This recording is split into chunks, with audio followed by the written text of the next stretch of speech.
Hello and welcome friends. आज हम discuss करेंगे जीएसटी रिटर्न फाइल के बारे में।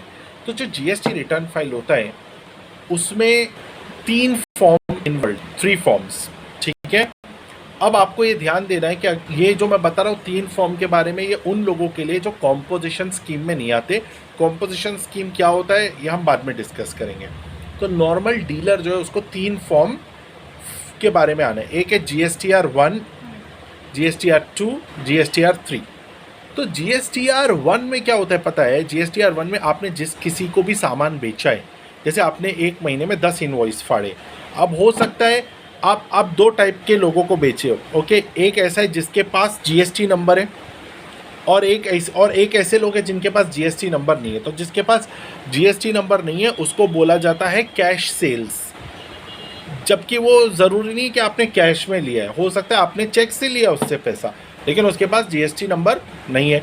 चेक से बोलो तो ज़रूरी नहीं है, चेक से आजकल के टाइम पे जो है वो गूगल पे से होता है, तो that is also counted as banking transaction. तो कैश सेल का मतलब ये नहीं है कि बैंकिंग से नहीं हुआ है वो, लेकिन उस पर्सन के पास जीएसटी नंबर नहीं है।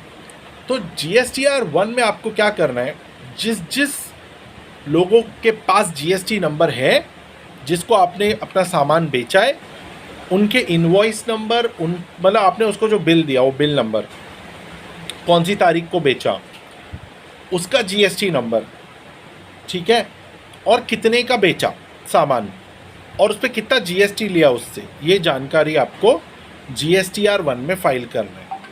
इसका last date 13th of every month है। मतलब जनवरी में जो भी माल बेचा गया है वो आपको फरवरी की 13 तारीख से पहले बताना है, ओके, गवर्नमेंट को। अब 13 तारीख को सब लोग बता देंगे कि उन्होंने किसको किसको माल बेचा है। हाँ, आप पूछोगे जो कैश सेल है, बहुत सारे ऐसे लोग हैं जिसके पास जीएसटी नंबर नहीं है, वो दुकान पे आएगा सामान लेने, तो हम मना तो नहीं करेंगे भाई तेको नहीं देंगे, देते हम। कितनी ऐसी कंपनी है जिसके सबके सब ट्रांजैक्शन कैश में होते हैं। फॉर एग्जांपल एक मेडिकल स्टोर है, मेडिकल स्टोर जो दवाइयाँ ख़रीदता है कंपनियों से, उस पर जीएसटी पे करता है, लेकिन जो पेशेंट्स लेके जाते हैं उनके पास तो जीएसटी नंबर नहीं है, राइट। तो भले वो गूगल पे से पेशेंट ने पैसा दिया है, लेकिन वो कैश सेल्स की काउंटिंग में आएगा, समझ गए आप।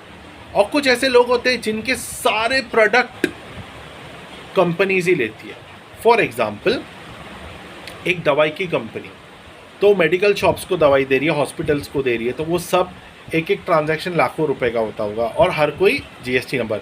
तो मेरे साथ में ऐसा भी हुआ है कि कुछ क्लाइंट मुझे फ़ोन करके बोलते हेलो मैं टीवी ले रहा हूँ, तो कंपनी वाले बोल रहे तुमको जीएसटी नंबर देना पड़ेगा। तो मैं बोला भैया क्यों ऐसे? तो बोलते 2.5 लाख का टीवी है। तो कभी कभी ऐसा भी हुआ है लोगों के साथ में कि जो कंपनीज़ हैं जो इलेक्ट्रॉनिक प्रोडक्ट्स बेच रहे हैं, वो लोग इंसिस्ट करते हैं कि आप जीएसटी नंबर दो। तो मैंने उनको समझाया भैया उसको बोल तू एक आम आदमी है, तू अपने घर के लिए टीवी ले रहा है, जीएसटी का क्या ज़रूरी है। अब जीएसटी अपने आप में एक बहुत डीप और वास्ट ये है जो हम एक वीडियो में आपको नहीं समझा पाएंगे। तो आप जीएसटी के बारे में और जानकारी चाहते हो तो चैनल को सब्सक्राइब करो, लेकिन स्टिल इस वीडियो में मैं आपको जीएसटी रिटर्न फाइलिंग के बारे में बताऊंगा। अब हम आ जाते हैं GSTR 2 पे। तो 2 में कुछ भी भरना नहीं है आपको। 2 आपको देखना है 14 तारीख के बाद। 2 में ऐसा होता है कि आपने जिससे माल खरीदा है वो लोगों ने भी 1 भरा होगा, तो उन्होंने आपको कितना क्रेडिट दिया है वो आपको 2 में दिखेगा, समझ रहे हो आप। आपने समझो ABC इंटरप्राइज से 10 लाख का माल लिया था, तो जब तक ABC इंटरप्राइज नहीं दिखाएगा कि आपको उसने माल बेचा है, वो भी आपका जीएसटी नंबर पुटअप किया होगा उसके GST 1 में, तो आपको क्रेडिट मिलेगा। तो वो डाला है कि नहीं डाला है वो आपको GST 2 में दिखेगा, समझ रहे हो मेरी बात, ऐसा है। और GST 3 जो है इसको GSTR भी बोलते हैं, मतलब GST return, R stands for return, form 3। अब ये GST फॉर्म 3 सबसे इंपॉर्टेंट और सबसे क्रूशल फॉर्म है। अब इसमें मामला ऐसा है कि ये हर महीने की 20 तारीख से पहले भरना है। ये नहीं भरने पे अगर आपका ज़ीरो रिटर्न है तो 20 रुपया पर डे, और आपका डिटेल्ड रिटर्न है तो 50 रुपया पर डे पेनल्टी लगेगी आपको, जब तक आपने नहीं भरा तब तक की। तो इसमें आपको क्या करना है, इसमें मोस्टली आपको कुछ नहीं करना है, क्योंकि आपने जो सेल किया है वो आप GSTR 1 में दिखाने वाले हो, बराबर।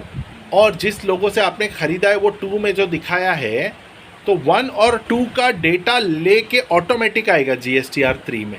तो आपको सिर्फ क्लिक करना है, एंड में बताएगा कि आपको कुछ GST पे करने आ रहा है या नहीं आ रहा है। जैसे आपने 10 लाख का माल लिया और 1,80,000 GST क्रेडिट हो गया आपके अकाउंट में, लेकिन आपने बेचा 12 लाख में, जो आपने बिल उसके लिए शो किया है, तो आपको वो 2 लाख पे 18% पे करना होगा।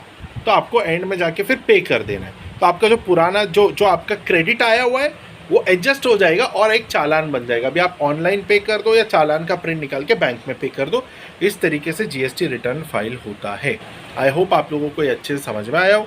अगर आपको कुछ और जानकारी भी चाहिए इसके अलावा, तो आप हमें नीचे दिए हुए नंबर पे कांटेक्ट कर सकते हो और हम आपकी मदद करेंगे आपका GST रिटर्न फाइल करने में या उसके बारे में कोई भी क्यूरी के बारे में। उम्मीद है वीडियो अच्छा लगा होगा आपको। देखिए हम लोग आपके लिए फ्री में इतना सारा इन्फॉर्मेशन लाते हैं, तो आपसे सिर्फ एक छोटा सा रिक्वेस्ट है, वीडियो को लाइक कर दीजिए और सब्सक्राइब बटन पर क्लिक कर लीजिए ताकि फ्री में आपको सारी चीज़ें की जानकारी मिलती रहे। Thanks for watching, bye bye, take care.